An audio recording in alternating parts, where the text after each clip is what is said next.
Nous avons préalablement parlé des animateurs de la série animée de Saint Seiya. Il est maintenant temps de se pencher sur un aspect encore très méconnu de la fanbase.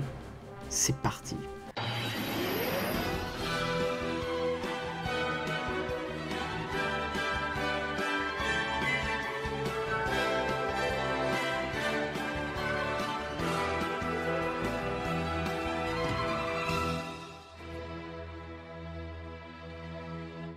La réalisation est en fait un terme fourre-tout dans lequel on met plusieurs fonctions qui se côtoient lors de la production d'un animé japonais.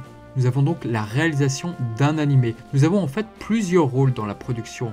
Le Series Director, le réalisateur de la série, il s'agit de la personne en charge qui est donc responsable de la production de la série. Dans le cadre de Saint Seiya, car ceci peut changer d'une série à l'autre, le réalisateur principal est le décideur créatif, c'est-à-dire qu'il donne les consignes générales au réalisateur des épisodes. Il va également superviser ces derniers via la validation des storyboards. La gestion du planning général est également dans ses prérogatives, ainsi que l'approbation des musiques du scénario ainsi que du doublage. Il se peut qu'il y ait une responsabilité au-dessus du Kantaku.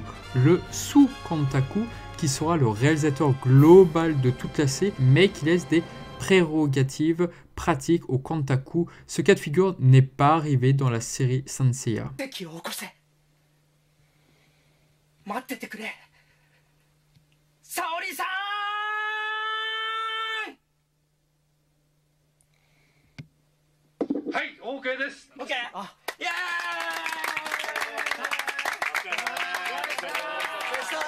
Concernant le doublage, vous avez ici une scène assez cocasse où Toru Furuya cite son dernier texte des OAV de Hades de Nikko. Cette scène a été diffusée dans les Seiya TV. Cette petite émission était diffusée à l'occasion de la diffusion de ces OAV. Il est dommage que celle-ci n'ait jamais été proposée en bonus pour les DVD japonais car ayant été réalisée par Sky Perfect TV. Nous avons le Enshutsu, à savoir le réalisateur de l'épisode. Il est parfois nommé directeur technique. Comme précisé, le réalisateur d'épisode va tenir compte des consignes générales du réalisateur de la série, ainsi que les consignes des storyboards pour produire l'épisode de A à Z. Ceci implique la conception de l'approbation des effets spéciaux, tant visuels que sonores. Il doit aussi tenir une étroite collaboration avec le storyboarder, le directeur de l'animation, le directeur artistique et le compositeur. Le storyboard, donc le ikunt chargé du storyboard, le storyboard est primordial dans la production d'un épisode et se base avant tout sur le script mis à disposition par le scénariste. Il n'est pas rare que le réalisateur prenne aussi ce rôle, ce qui a souvent été le cas dans Saint Seiya. Cependant, certains épisodes comme le 57 et le 72 montrent qu'il est possible que ce rôle soit partagé. Dans l'animation japonaise, il arrive fréquemment que de grands réalisateurs fassent des guests sur certaines séries via du storyboard. Par exemple, dans l'épisode 57, nous avons Shigehatsu Yamauchi et Masahiro Osada, comme je vous l'ai dit dans une ancienne vidéo. Il s'agit de sa toute première réalisation d'un épisode d'animé. La présence de Yamauchi crédité au même poste signifie qu'il l'a aidé à passer ce cap pour mieux le lancer. Précédemment, Osada avait été l'assistant sur Video Senshi Lesario et GG no Kitaro. Et avant ça, il était l'assistant de la production sur 3 séries. Tout ceci prouve qu'on peut changer de rôle et même prendre du galon. Dans l'épisode 72, nous avons donc au storyboard Shigehatsu Yamauchi et l'épisode était dirigé par Masao Ito. Il est donc clair que même si le réalisateur d'un épisode a une certaine liberté créative, il reste tributaire des consignes du storyboarder. D'où le fait que l'épisode 57 ne porte pas vraiment la marque de Masahiro Osada, sa liberté créative étant restreinte. On peut aussi remarquer que l'épisode 72 est à titre d'exemple largement influencé par la patte de Yamauchi, qui en avait de fait dessiné le storyboard. La version occidentale du réalisateur n'est donc pas vraiment d'application dans le monde de l'animation japonaise, ce qui explique l'appellation directeur technique, bien plus parlante de la réalité sur ce rôle. Le storyboarder serait donc le véritable réalisateur.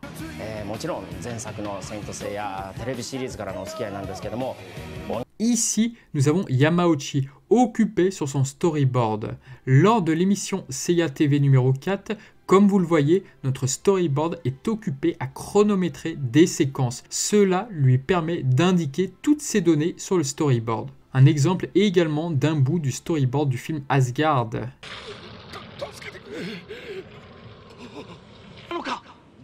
Ici, nous avons une partie de l'épisode 108, le storyboard et la réalisation étant de Suzumi Ishizaki. Le réalisateur peut donc très bien tenir à la fois le rôle de storyboarder et de réalisateur, ce qui est préférable pour laisser une certaine liberté artistique. Par contre, il se peut que le storyboard soit confié à une autre personne par souci de planning ou pour lancer un débutant, inviter un guest prestigieux de la série ou faire un guest sous couvert d'anonymat. Nous avons le directeur artistique, le artistic director. La traduction habituelle de ce rôle peut porter à confusion. La direction de l'aspect artistique est habituellement dévolue au réalisateur d'épisodes. Ici, ce rôle se borne à créer des décors. On devrait donc normalement parler de chef décorateur. Celui-ci présente une ébauche des décors pour validation au réalisateur. Lorsque c'est le cas, le chef décorateur et son équipe se chargent de créer les décors de l'épisode. À ce rôle, nous avons eu l'immense chance de compter sur Tadao Kubota, qui nous a signé des décors bien plus soignés et originaux que dans le manga. Il s'est d'ailleurs illustré pour la réalisation de décors d'un nombre incroyable d'animés, Dr. Slump, les films de Dragon Ball Z, Galaxy Express 999, Sailor Moon. Ah, bref, c'est beaucoup.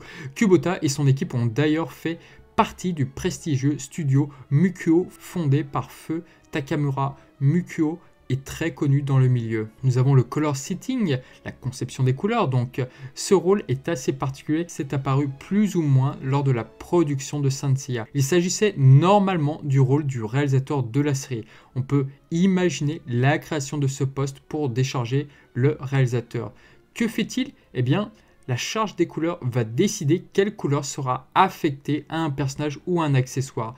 Nous avons eu droit à l'excellent Kunio Tsujita qui a travaillé tant pour l'ancienne série que pour les OAV d'Hades. Celui-ci a d'ailleurs, rappelons-le, lâché en premier l'information sur la production de ces OAV en juillet 2002. Comme une interview est parfois plus parlante, plus qu'une explication, nous allons citer Kunio Tsujita sur son blog. La traduction était de Ludovic Gottini via son site Burning Blood. À cette époque, la règle de base voulait que cela soit le directeur artistique qui détermine les couleurs des personnages, chose que faisait Tadao Kubota au début de la série, mais dont je fus chargé en cours de route. En fait, j'avais toujours été un grand fan de celui qui s'était occupé de la direction artistique du film Galaxy Express 999, à savoir Tadao Kubota et son studio Mukyo. Et j'étais très nerveux au début, car travailler avec des gens que l'on a toujours admiré, c'était extraordinaire. Je me suis en fait occupé des épisodes 1, 26 et 29 jusqu'à... Je ne suis pas sûr de pouvoir vous dire sur combien d'épisodes j'ai travaillé. Je me rappelle qu'après avoir fait un peu ce que nous voulions, moi et Monsieur Yamauchi, sur cet épisode 26, nous nous sommes fait vertement sermonner. J'ai fait tout ce que je pouvais et tout ce que je voulais sur cette œuvre avec Yamauchi. Il y a encore des choses dont je ne vous ai pas encore parlé à propos des films, mais en tout cas, c'est à partir de ce moment que les gens se sont mis à murmurer. Si l'on met Yamauchi et Tsujita ensemble, ce travail déjà compliqué va se transformer en descente en enfer. Dans l'animation, alors avant de passer aux divers noms qui ont marqué la réalisation de Saint Seiya, il est ici très utile de rappeler les différentes fonctions de la conception de l'animation même. Nous avons donc le character design et donc le concepteur des personnages chargé de la conception des personnages. Le character design prépare les personnages à travers les modèles sheet, les setai. Shingo Araki et Michi Umeno se sont principalement attelés à cette tâche dans la série et les films. Cependant, de manière assez rare, certains comme Eisaku Inoue via Reda Spica et June ou Masahiro Naoi pour le 4e film ont pu occuper cette fonction. Nous avons le directeur de l'animation. Le directeur de l'animation est habituellement attitré à un seul à la fois. Mais Saint Seiya nous a montré que plusieurs plans ont été corrigés par Shingo Araki sur des épisodes dirigés normalement par d'autres. Araki était donc aussi chargé de la supervision générale de l'animation. Le directeur de l'animation réalise souvent les layouts qui serviront de base aux animateurs. Ensuite, il supervise les animateurs clés via les genka afin d'offrir une apparence graphique homogène. Notons également que le réalisateur et le storyboarder ont également un rôle dans l'approbation des cadrages décidés lors de la conception du storyboard. À cet effet, Shinji Araki, le fils de Shingo Araki, a donné quelques anecdotes assez intéressantes sur le travail de son père lors du Cartoonist 2013 de Nice. Araki appréciait particulièrement collaborer avec Yamauchi, qui lui demandait des cadrages assez originaux et des déformations inhabituelles. Par contre, travailler avec Osamu Dezaki sur la série Lady Oscar, alias Versailles Nobara, était presque un calvaire. Celui-ci, assez perfectionniste, lui demandait sans cesse de corriger les plans réalisés, ce qui a fini par le lasser. Par contre, Tomaharu Katsumata, qui s'était occupé de la réalisation générale à partir d'Hades via le Mekai, trouvait particulièrement grâce à ses yeux. Celui-ci ne lui demandait que très rarement de retravailler un plan. Dans les réalisateurs, alors après tout cela, il est intéressant de connaître les noms et les caractéristiques des plus éminents réalisateurs ayant participé à Saint Seiya. Nous avons donc Kuzo Morishita, il s'occupa de toute la saga du Sanctuaire, donc des épisodes 1 à 73, et posa donc les bases créatives de la série. Il faut noter qu'il réalisa aussi le premier film. Il est surtout connu via l'interview du Pegasus Box pour avoir dépassé le budget alloué, et ce, tant pour l'animation que pour les musiques. Son style est assez efficace, bien qu'il ne dénote pas forcément des autres réalisateurs lorsqu'il s'occupe des épisodes en particulier. Il cessa d'être réalisateur à partir de l'épisode 74 pour devenir producteur et chef de planning. Depuis 2009, il occupe le poste de vice-président à la Toei et directeur en chef des sorties des plannings.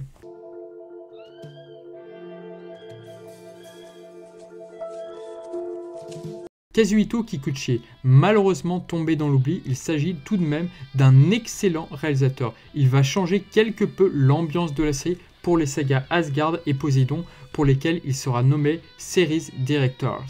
Lorsqu'il occupe le poste de réalisateur d'épisodes, rappelons qu'il en a assez bien réalisé durant la période Sanctuaire, son style est très dynamique. À titre d'exemple, nous avons les excellents épisodes 74-110 ainsi que l'épisode final, à savoir le 114, qui dispose de cadrages assez originaux. Après Saint Seiya, il va réaliser un grand nombre d'épisodes sur Dragon Ball Z et GT.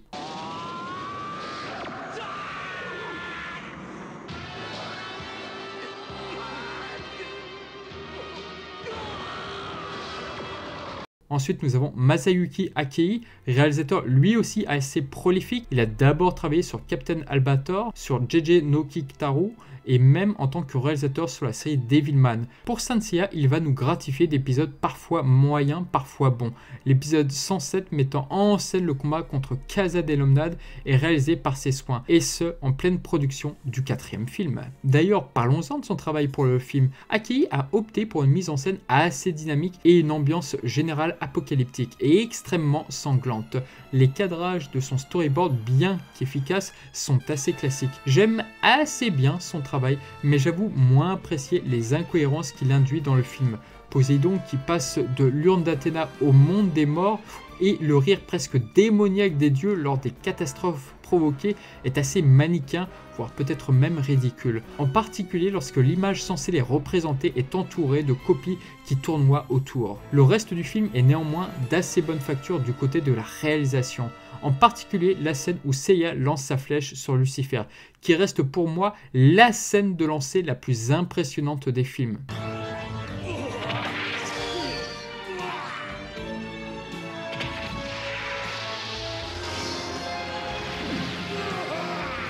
Shigehatsu Yamauchi, devenu très populaire depuis son passage sur Saint Seiya, il débuta avec le moyen épisode 8. Plus tard, il se perfectionnera pour accoucher de l'assez bon épisode 52. Le miracle se produira ensuite avec l'épisode 57. On peut aussi indiquer qu'il avait travaillé sur l'épisode 30 et qu'il a émerveillé beaucoup de fans. Il est assez connu pour son style particulier qui mêle une narration contemplative, une sensibilité fleurant la poésie, une élégance dans les cadrages, un dynamisme dans les combats en s'aidant de chorégraphies inhabituelles et percutantes. Tout ceci tranche avec tous les autres storyboarders de la série. Voici quelques détails propres à son style. Les déformations,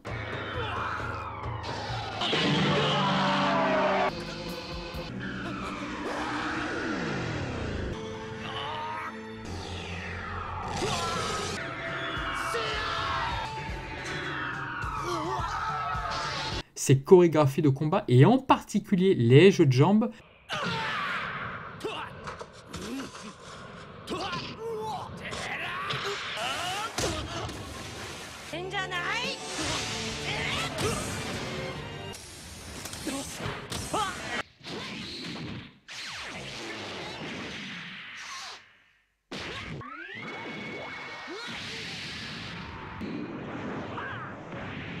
Ces cadrages où l'interlocuteur se trouve de dos, ceci à la place d'un visage sur visage, cette astuce renforce l'immersion du spectateur. Les têtes qui rebondissent sur le sol.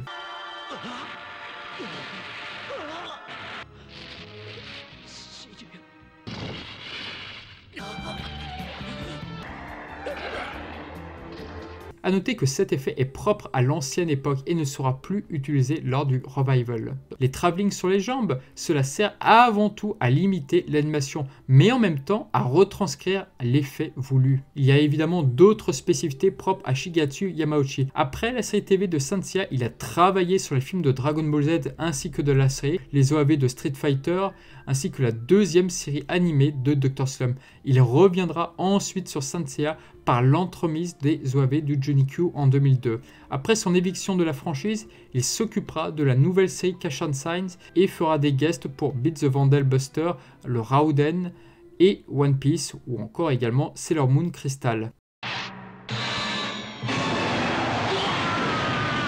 Tomoharu Katsumata, que de souvenirs lors de l'annonce sur sa participation du Mekai. Les fans étaient particulièrement contents de revoir ce vétéran, réalisateur du superbe épisode 47, dernière participation de ce réalisateur. Véritable vétéran très respecté à la Toei Animation, il a bien entendu travaillé dans le monde de l'animation bien avant Saint Seiya, via JJ no Kitaro, David Ban, Guit Mazinger, Captain Future alias Captain Flamme, ainsi que l'excellent film Arcadia de ma jeunesse de Captain Harlock encore une fois. Que tu es le meilleur pilote de tous. Ça me fait une belle jambe. Il a donc été le réalisateur des épisodes suivants lors du Mekai, donc les épisodes 1, 3, 5, 6, lors du Zenshu et lors du Kosho, les épisodes 1, 2, 5 et Lysion 1, 2, 4, 6. Il faut avouer que l'accueil fait au premier épisode était assez froid. Les autres épisodes dont il s'est occupé pour le Mekai Zenshu ne donnaient pas forcément une meilleure impression. La principale caractéristique qui s'en dégageait est le soin de coller de très près au manga. Tellement près que nous avons une bizarre impression de copier-coller du cases du manga. Les scènes de dialogue se font quasiment exclusivement sur deux plans rapprochés du visage. Cette pratique est tellement rebondante que cela donne une impression de confinement dans la scène et d'un dynamisme proche du zéro, hélas. Mention spéciale pour la fameuse scène de l'épisode 1. Un copier-coller parfait. Cependant, il faut nuancer avec le fait qu'il a peut-être reçu avec le scandale du Denkai des consignes pour être le plus fidèle possible au matériau de base, c'est-à-dire le manga. En tout cas, c'est ce qu'on pourrait se dire si l'on ne se souvient que des OAV du Mekai. Force est de constater que la fidélité au manga a toujours été sa marque de fabrique pour sa participation à Saint Seiya. L'épisode 47, bien qu'assez bon dans l'ensemble, brille par un nombre assez important de plans provenant directement du manga.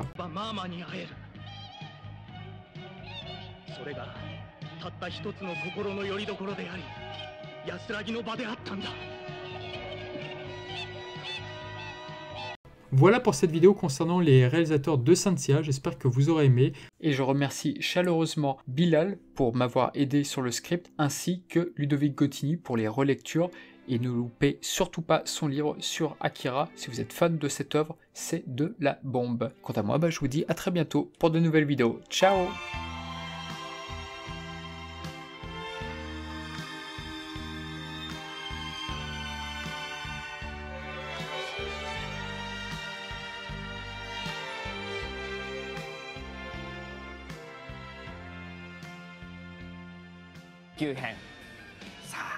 Notons que si vous connaissez bien la série, vous aurez remarqué que les bronzes simples ne courent plus de la même manière, et ce par rapport à l'ancienne série. Kojiro a usé de la même méthode avec parfois une meilleure maîtrise. Dès que l'on regarde le revival d'Hades, ce type de course disparaît comme par magie.